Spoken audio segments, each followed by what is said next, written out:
Challenges. This is the fun part.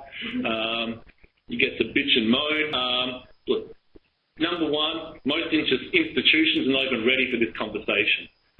So that's a problem. Whereas we can invest in a whole lot of startups, and a lot of people presented by startups. At the end of the day, they're going to be a lot of unemployed Jewish startups out there. And the real question for me is, how do we get institutions to buy into this language of what it means to adopt technology to become innovative in their own right?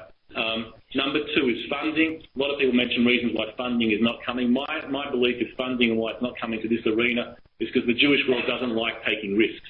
And with all due respect to Aaron Bisman's article today, that Joshua venture is a classic example in terms of let's fund things that we already know that work. We need to invest in risk-taking, and that means by definition there are going to be quote-unquote failures that occur. But there's no failure if we're documenting why something fails if we can learn from that experience.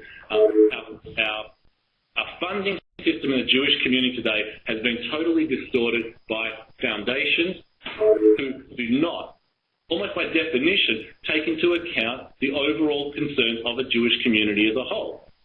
They are funding interests of board members, particular interest groups that suit what their agenda is going to be. The federation system is the only system that I know of that can take back the opportunity to actually take risks in order to promote and have some losses along the way.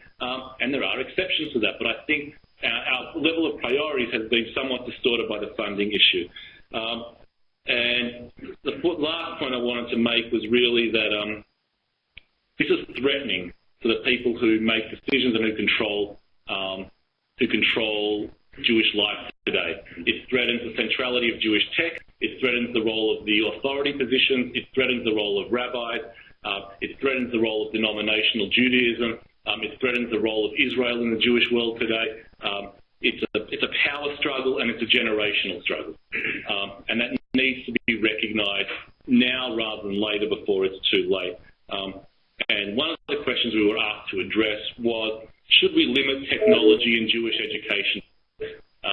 And I wanted to say, yes, there should be a limit on technology today. If it's not making education, if it's not effective and it's not making us more efficient in what we want to do, then let's not embark on Jewish technology projects for the sake of Jewish technology projects. And that should be the question that we keep asking ourselves as we move forward. Thank you.